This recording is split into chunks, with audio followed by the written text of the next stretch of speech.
Hello दोस्तों, नमस्कार, जय हिंद। स्वागत है आपका अपने यूट्यूब चैनल मैथ्स माध्यम में। आशा करता हूँ आप एकदम बढ़िया होंगे और अपनी पढ़ाई को अच्छे तरीके से कर रहे होंगे। दोस्तों, जैसा कि हम कर रहे हैं अपना राज्य विधानमंडल, कल हमने जो है इसका पार्ट 1 करा था, आज हम करेंगे इसका पार्ट 2। दोस्तों, पार्ट 1 पार्ट 2 जो हम इसको पार्ट बाय पार्ट कर रहे हैं इसलिए कर रहे हैं हम, क्योंकि ये एक हमारा मेजर पोर्सन है और हमारा ये बड़ा टॉपिक है। ठीक है, अगर हम एक बड़ी क्लास रखेंगे तो उसमें हो सकता है आप थोड़ा बोरिंग फील करने लगे, इसलिए छोटी छोटी क्लास रखेंगे, इसको पार्ट वाई करते हुए चलेंगे। ठीक है, तो बिना किसी देरी के हम करेंगे अपनी क्लास को स्टार्ट।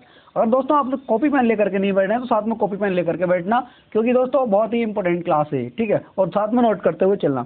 इसमें देखेंगे आर्टिकल जो है हमारा, हमने 177 तक तो हमने कर लिए थे। आज देखेंगे हम आर्टिकल 178 से। ठीक है, इसमें हमें दे रखा है कि आर्टिकल 178 में कि राज्य विधान जो हमारा जो विधानसभा है उसके अध्यक्ष और उसके उपाध्यक्ष। ठीक है, विधानसभा के अध्यक्ष एवं उपाध्यक्ष, जब भी अध्यक्ष या उपाध्यक्ष का पद खाली हो जाए तो विधानसभा किसी दूसरे सदस्य को अध्यक्ष या उपाध्यक्ष चुन सकती है। ठीक है, इसमें यह हमारा कहा गया है।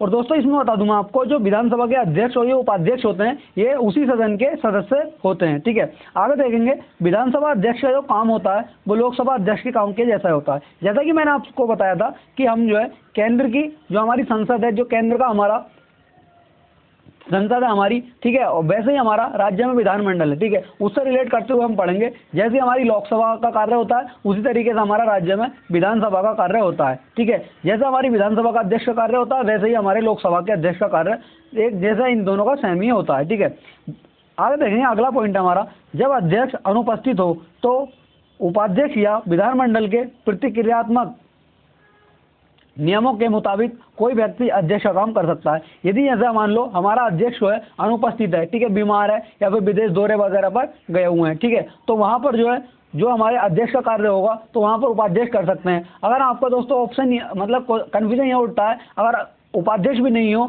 तो उन काम को कौन करेगा, उपाध्यक्ष के ना होने पर भी, तो जो हमारा विधानमंडल के जो हमारी प्रक्रियात्मक जो हमारे नियम है उसके अनुसार जो वहां पर वरिष्ठतम व्यक्ति होगा, ठीक है, सदन में, वह उस कार्यवाही को कर सकता है। ठीक है, आगे देखेंगे अगला है हमारा अगला पॉइंट, इसमें अगर उपाध्यक्ष भी अनुपस्थित हो तो विधानमंडल द्वारा तय किया गया कोई दूसरा व्यक्ति अध्यक्ष का कार्य कर सकता है। जैसा कि मैं बताया, यदि जो है हमारा उपाध्यक्ष भी जो है अनुपस्थित है तो जो विधानमंडल द्वारा तय किया गया कोई दूसरा व्यक्ति है उसको जो विधानमंडल तय करेगा, यानी कि हमारा जो है जैसा हमारा संसद तय करती थी उसी तरीके से विधानमंडल तय करेगा उस व्यक्ति को, तो उस व्यक्ति जो है अध्यक्ष का कार्य करेगा। ठीक है, आगा है हमारा आर्टिकल 179। इसमें कहा गया है कि अध्यक्ष एवं उपाध्यक्ष के पद की रिक्ति, जो अध्यक्ष और जो उपाध्यक्ष है हमारा विधानसभा के, उनके पदों की रिक्ति किस तरीके से हो सकती है, यानी कि उनका पद किस प्रकार से खाली हो सकता है। तो इसमें हमारा पहला पॉइंट है, विधानसभा जब विघटित हो जाती है तो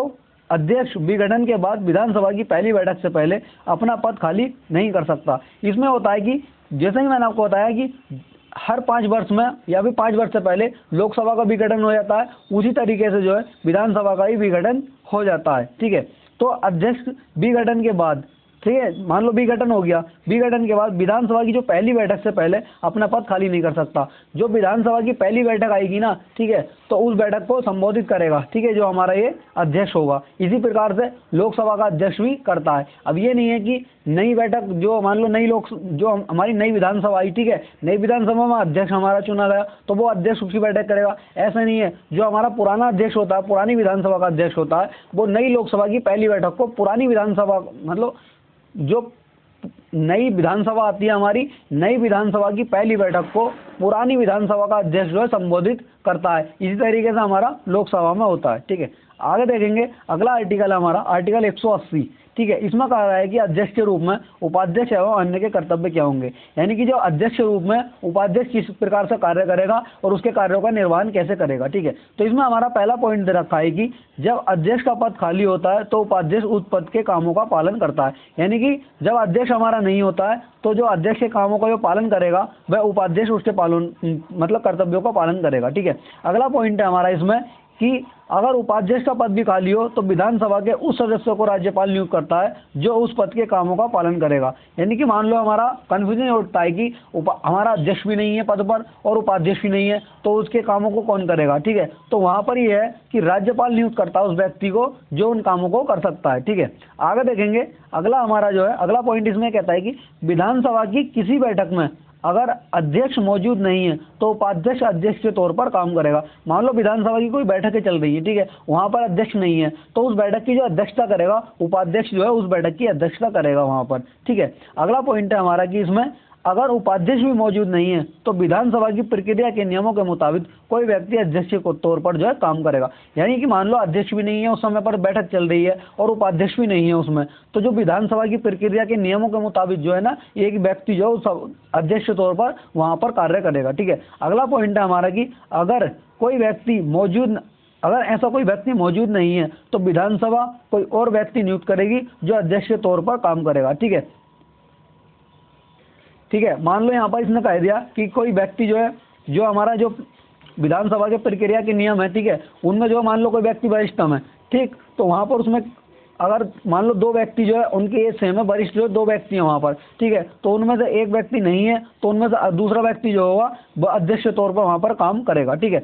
आगे देखेंगे, अगला हमारा आर्टिकल आया था आर्टिकल 181, ठीक है। अध्यक्ष और उपाध्यक्ष को पद से हटाए जाने का संकल्प विचाराधीन हो तो उनका पीठासीन न होना। जैसा कि हमने लोकसभा और राज्यसभा में देखा था, यदि उनके खिलाफ जो है महाभियोग वगैरह लेकर के आया था उनको पद से हटाने के लिए, तो वो पीठासीन के रूप में कार्य नहीं करेंगे, ठीक है। तो इसमें हमारा पहला पॉइंट ये दे रखा है कि अध्यक्ष को पद से हटाने के प्रस्ताव के दौरान वह विधानसभा में बोल सकता है और कार्यवाही में हिस्सा ले सकता है, ठीक है। इसमें कहा गया है कि यदि जब उसको पद से हटाने के लिए प्रस्ताव या संकल्प विचाराधीन हो, यानी कि उस पर चर्चा चल रही हो, ठीक है, तो वो जो है उस समय जो है वो पीठासीन अधिकारी नहीं होगा, यानी कि अध्यक्ष के रूप में नहीं होगा, ठीक है। लेकिन वो वहाँ पर क्या कार्य करेगा, वह विधानसभा में बोल सकता है कार्यवाही में और कार्यवाही में हिस्सा ले सकता है, ठीक है। अगला पॉइंट है इसमें कि वह किसी अन्य विषय पर केवल पहले मत दे सकता है, अगर मत बराबर होते हैं तो वह मत नहीं दे सकता, ठीक है। अगर यहाँ पे है मान लो कोई चर्चा हुई है, ठीक है, चर्चा हो रही है,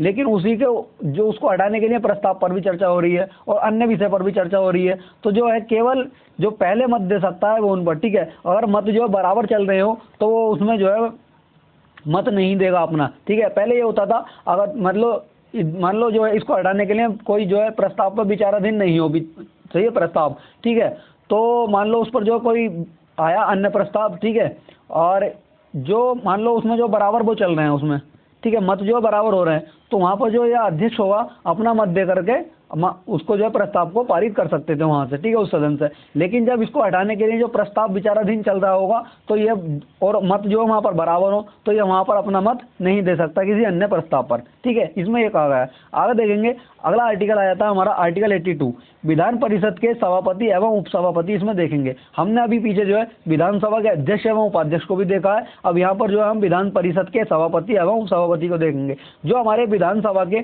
सभापति और उपसभापति हैं ये हमारे सेम उसी की तरह कार्य करते हैं जैसा कि हमारा राज्यसभा के सभापति और उपसभापति कार्य करते हैं, ठीक है। इसमें देखेंगे हम विधान परिषद के सभापति एवं उपसभापति, जैसा कि मैंने आपको बताया कि जो इनके कार्य होंगे, सही है, विधान परिषद के सभापति और उपसभापति के ये राज्यसभा के सभापति और उपसभापति की तरह ही होते हैं, ठीक है। अगर आपने जो है हमारा जो है संसद को यानी कि लोकसभा राज्यसभा को और राष्ट्रपति को अच्छे से पढ़ा है, ठीक है, तो आप यहाँ पर विधानमंडल जो हम पढ़ रहे हैं राज्य विधानमंडल, इसमें जो है आपको पढ़ने में कोई भी परेशानी नहीं हो रही होगी, ठीक है। इसमें हमारा पहला पॉइंट ये दे रखा है कि जब भी सभापति या उपसभापति का पद खाली हो जाता है तो परिषद किसी अन्य सदस्य को सभापति या उपसभापति की तरह चुन लेती है, जैसा कि हम अभी विधानसभा में चुन करके आते हैं, ठीक है। अगला पॉइंट है हमारा, अगर अध्यक्ष का पद खाली हो तो उस पद के काम उपसभापति करता है। अगर उपसभापति का भी पद खाली हो तो राज्यपाल किसी सदस्य को नियुक्त करता है जो अध्यक्ष का काम करता है, ठीक है। इसमें यह कहा गया है कि यदि जो हमारा जो सभापति भी नहीं है, ठीक है, और मौजूद वहाँ पर और उपसभापति भी मौजूद नहीं है, तो जो उनका कार्य जो करेगा राज्यपाल उसकी नियुक्ति करता है किसी व्यक्ति की, वो व्यक्ति जो उनके कार्यों का निर्वहन करेगा, ठीक है। आगे देखेंगे, आर्टिकल आया था हमारा आर्टिकल 183 यानी कि आर्टिकल 183। इसमें कहा गया है कि विधान परिषद के सभापति एवं उपसभापति के पदों की रिक्ति ये किस तरीके से होगी। जैसा कि मैं अभी आपको बता कर गया हूँ, जैसा ये सेम उसी की तरह होगी जैसे विधानसभा के सदस्यों की पद की रिक्ति हुई है, उसी तरीके से जो है विधान परिषद के सभापति और उपसभापति की पद की रिक्ति होगी। ठीक है, आगे देखेंगे। अगला आर्टिकल आ जाता है हमारा आर्टिकल 184। इसमें कहा गया है कि सभापति के रूप में उपसभापति एवं अन्य के कर्तव्य। ठीक है, जब हमारा सभापति नहीं होगा तो सभापति की जगह जो है उपसभापति के जो कार्य होंगे वो कर्तव्य होंगे वो किस तरीके से किए जाएंगे। तो इसमें हमारा पहला पॉइंट ये दे रखा है कि जब अध्यक्ष का पद खाली हो तो उपसभापति अध्यक्ष के कामों का पालन करता है। ठीक है, उसकी यानी कि गैर मौजूदगी में अध्यक्ष की यानी कि उपसभापति की। ठीक है, अगला पॉइंट है हमारा, जब उपसभापति का भी पद खाली हो तो विधान परिषद का कोई सदस्य अध्यक्ष के कामों का पालन करता है। राज्यपाल इस सदस्य की जो है नियुक्ति करता है, राज्यपाल द्वारा जो है उसकी नियुक्ति की जाती है अगर उपाध्यक्ष भी हमारा नहीं है यानी कि उपसभापति भी नहीं है। ठीक है, अगला पॉइंट है, अगला आर्टिकल देखेंगे। इसमें हम आर्टिकल हमारा जो है 185 इसके अंतर्गत आता है। दोस्तों हम इसमें जो है आर्टिकल हमने 1 से स्टार्ट किया था और आज जो है हम आर्टिकल 185 पर पहुंच गए हैं। और अगर आपने हमारी पिछली क्लास नहीं देखी है तो आप जो उन क्लासेस को भी देख लेना, क्योंकि उसमें जो है एक एक आर्टिकल को हम जो है आर्टिकल 1 से लेकर के आर्टिकल 185 तक हमने एक एक आर्टिकल पढ़ा है उसमें। ठीक है, अगर आप कोई बुक्स भी खरीदेंगे तो किसी बुक्स में भी इतना नहीं होगा कि एक एक आर्टिकल आपको जो है पूरा कवर कराया जाए। ठीक है, इसमें जो है हमने पूरा एक एक आर्टिकल कवर करा है। और अगर दोस्तों आपने क्लासेस पूरी करी है और अगर आपने नोट्स बनाए तो आपको जो है दोस्तों कोई बैच या फिर कोई बुक्स खरीदने की जरूरत नहीं होगी। आप जो है यहाँ से हर एग्जाम में इतनी पॉलिटी का वेटेज होता है यहाँ से अच्छे से कवर कर लेंगे। ठीक है, तो इसमें हमारा दे रखा है आर्टिकल 185। इसमें है कि सभापति या उपसभापति के पद से हटा जाने का संकल्प विचाराधीन हो तो उनका पीठासीन नहीं होना। जैसा कि अभी हमने हमारा जो है विधानसभा में पढ़ा था, सेम उसी की तरह जो है हमारा ये विधान परिषद में सभापति और उपसभापति के जो संकल्प होंगे वो मान लो विचाराधीन, मान लो जो उनको हटाए जाने का जो संकल्प है, जो प्रस्ताव आया हो उस पर चर्चा चल रही हो तो जो है उस समय जो कार्य वगैरह होंगे वो अध्यक्ष, सभापति और उपसभापति वाले वो वहाँ पर पीठासीन नहीं होंगे, उस तरीके से वो उन कामों को नहीं करेंगे। ठीक है, अगला आता है हमारा आर्टिकल 186 यानी कि 186। इसमें जो है वेतन एवं भत्ते दिए गए हैं। वेतन एवं भत्ते जो है उनके विधानसभा के अध्यक्ष एवं उपाध्यक्ष के और विधान परिषद के सभापति एवं उपसभापति के जो इनके वेतन भत्ते हैं ये कहाँ से दिए जाते हैं इनके। ठीक है, और ये इनका जो भारित व्यय होता है वेतन एवं भत्तों का वह किस पर भारित होता है। ठीक है, तो इसमें हमारा पहला पॉइंट दे रखा है, अध्यक्ष और उपाध्यक्ष को कैबिनेट के बराबर वेतन मिलता है। ठीक है, जो कैबिनेट मंत्री होता है हमारा राज्य में, ठीक है, उसके बराबर इनको वेतन मिलता है। क्योंकि जो कैबिनेट मंत्री भी होता है हमारा वो सदन से ही मतलब सदन का ही सदस्य होता है और जो हमारे अध्यक्ष और उपाध्यक्ष होते हैं ये भी सदन के ही सदस्य होते हैं। ठीक है, इसके अलावा उन्हें निर्वाचन क्षेत्र भत्ता, दैनिक भत्ता और यात्रा भत्ता जैसे भत्ते भी मिलते हैं। ठीक है, ये इनके अतिरिक्त भारित व्यय है। ठीक है, अगले देखेंगे हम इसमें इसी में कुछ पॉइंट, अध्यक्ष और उपाध्यक्ष के वेतन और भत्ते भारत की संचित निधि पर भारित होते हैं। इसका मतलब यह है कि इन्हें सालाना संसदीय अनुमोदन की जरूरत नहीं होती है। यानी कि सालाना संसदीय अनुमोदन यह है कि सालाना जो है इन्हें अलग से कोई वेतन नहीं मिलता, मतलब जो भारित व्यय होता है यानी कि इनका जो तय होता है कि इन्हें इतना ही वेतन मिलेगा, यानी कि इनके वेतन में कटौती नहीं हो सकती। लेकिन हाँ, देश में कोई महामारी, आर्थिक मंदी होती है तो इनके वेतन में कटौती की जा सकती है। ठीक है, आगे देखेंगे दोस्तों हमारा जो संचित निधि है हम इन्हें इसका जो है आर्टिकल आने पर इसको देखेंगे। आर्टिकल 266, आर्टिकल 267 संचित निधि, आकस्मिकता निधि, हम उसमें ये भी देखेंगे संचित निधि जो है किसके अंतर्गत आती है। जो हमारी आकस्मिकता निधि होती है उससे जो है किसके साइन होने पर पैसा निकाला जा सकता है। ठीक है, आगे देखेंगे। और दोस्तों इसमें बता दूं मैं आपको, जो इनको जो हमारे वेतन भत्ते मिलते हैं ये हमारी अनुसूची के अंतर्गत जो हमने पढ़ाया था आपको उसी के अंतर्गत जो है इन्हें वेतन एवं भत्ते दिए जाते हैं। ठीक है, आगे देखेंगे आर्टिकल हमारा 187 187। इसमें जो है राज्य विधानमंडल का सचिवालय दिया हुआ है। जैसा कि हमने संसद का सचिवालय देखा था उसी तरीके से सेम वही हमारा इसमें राज्य विधानमंडल का सचिवालय होता है। ठीक है, तो इसमें हमारा दे रखा है कि राज्य विधानमंडल के सदन या प्रत्येक सदन में एक अलग सचिवालय स्टाफ होगा। जैसा कि हमारा उसका राज्यसभा का अलग सचिवालय था और लोकसभा का हमारा अलग सचिवालय था, सेम उसी की तरह हमारा जो है यहाँ पर राज्य विधानमंडल के अंदर प्रत्येक सदन का अलग हो सकता है, यानी विधानसभा का अलग, विधान परिषद का अलग। ठीक है, या फिर दोनों का मतलब जो दोनों का मिक्स करके एक जो है राज्य विधानमंडल का सचिवालय हो सकता है। ठीक है, आगे देखेंगे हम इसी में अगला पॉइंट हमारा, परंतु इस खंड की किसी बात का विधान परिषद वाले राज्य के विधानमंडल की दशा में यह अर्थ नहीं लगाया जाएगा कि वह ऐसे विधानमंडल के दोनों सदनों के लिए सम्मिलित पदों के सृजन को रोक सकती है। ठीक है, अगर हमारा इसमें है कि जिस राज्य में हमारा विधान परिषद नहीं है, ठीक है, तो हमारा जो उस राज्य का जो है एक ही हमारा सचिवालय होगा। यदि जो है जिस राज्य में जैसा कि हमारा 6 राज्य मैंने आपको बताए थे विधान परिषद वाले, ठीक है, तो उसमें हो सकता है कि सबका सचिवालय विधान परिषद और विधानसभा का अलग अलग हो, और ये कुछ में जो है एक भी हो सकता है। ठीक है, तो इसमें हमारा यह आर्टिकल 188 इसमें कहा गया है कि सदस्यों द्वारा ली जाने वाली शपथ। तो दोस्तों इसमें जो है शपथ जो है सदस्यों की शपथ, इसमें जो है हमारे हमारा राज्य विधानमंडल के विधानसभा के सदस्य हो जाएंगे और विधान परिषद के सदस्य हो जाएंगे। ठीक है, उसमें अध्यक्ष, उपाध्यक्ष, सभापति, उपसभापति सभी आ जाते हैं, और जो शपथ लेते हैं हमारे अनुसूची 3 के अंतर्गत जो है इनकी शपथ आती है। अनुसूची 3 में जैसा कि मैंने आपको बताया था, तो उसमें जो संघ के मंत्री भी आ जाते हैं और उसमें जो है राज्य विधानमंडल के मंत्री भी आ जाते हैं, उन्हीं की शपथ अनुसूची 3 के अंतर्गत ली जाती है।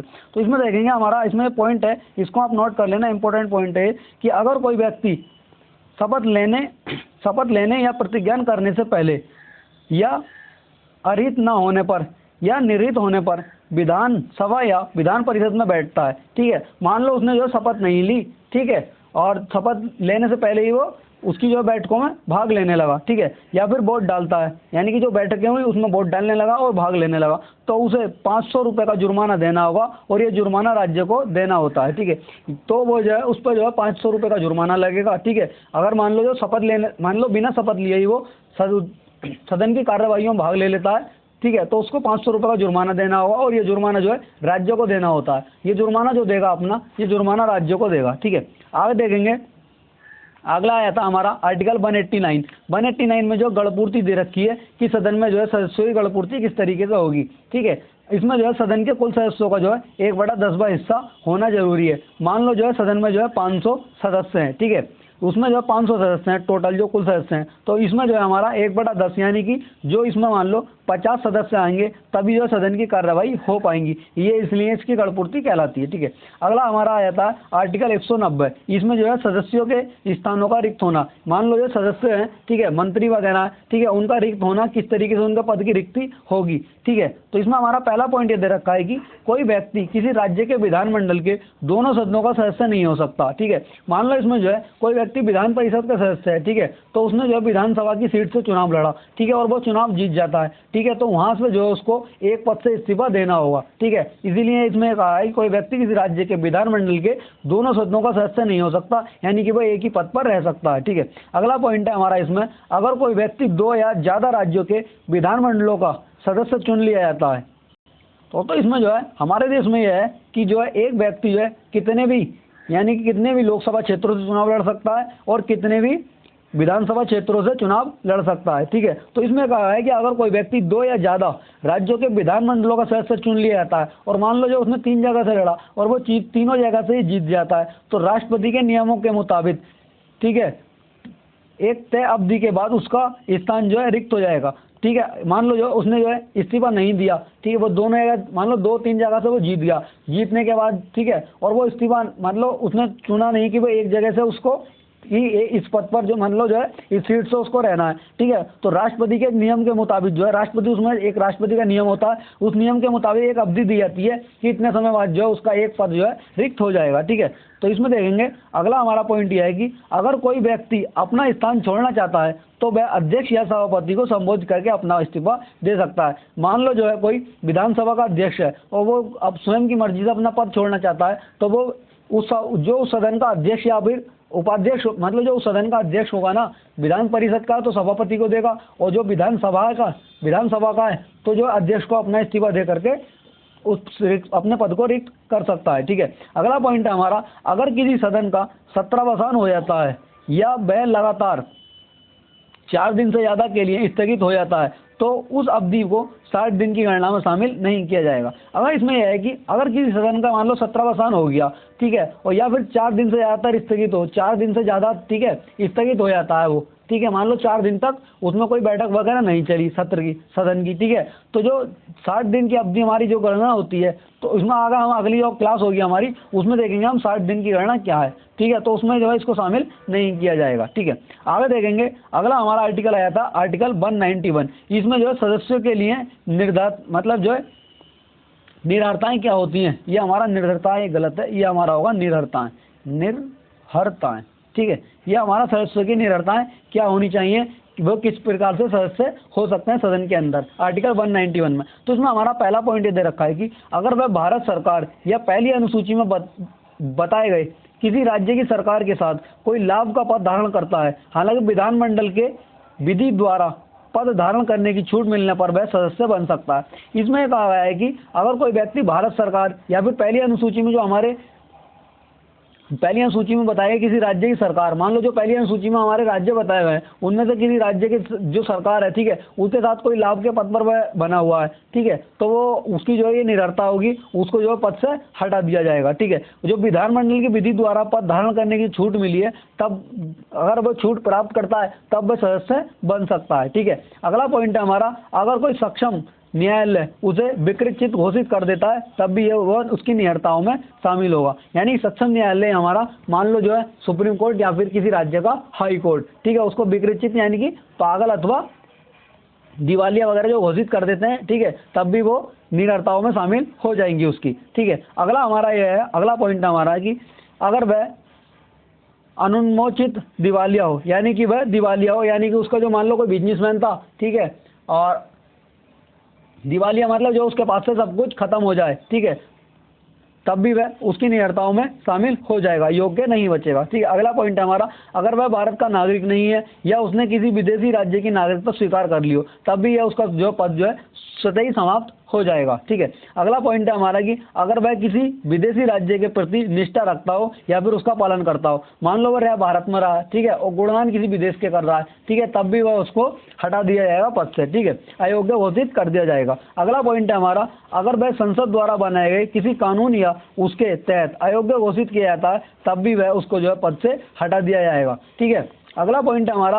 अगर संविधान की 10वीं अनुसूची के तहत उसे दल बदल के आधार पर अयोग्य ठहराया जाता है, ठीक है, अगर उसको जो संविधान की मान लो 10वीं अनुसूची जो हमारी दल बदल से संबंधित थी और वो 52वें संविधान संशोधन के द्वारा, ठीक है, 1985 में उसको जोड़ा गया था, ठीक, उसके आधार पर उसको जो है अयोग्य घोषित कर दिया जाता है, तब भी वह अयोग्य घोषित हो जाएगा। ठीक है, दल बदल के आधार पर। ठीक है, अगर दोस्तों आपने हमारी संविधान संशोधन और अनुसूची वाली क्लास नहीं देखी है तो उस क्लास को देख लेना, क्योंकि वहाँ से एग्जाम्स में जो है क्वेश्चन बनेंगे जरूर। ठीक है, आज की क्लास सिर्फ हमने इतनी रखी है, इसको जो है हमारा बड़ा टॉपिक है, इसको जो है हम 3 से 4 क्लासेस में निपटाएंगे, क्योंकि यहाँ से क्वेश्चन पूछे जाते हैं। ठीक है, अगर आप दोस्तों लास्ट तक बने रहने के लिए धन्यवाद।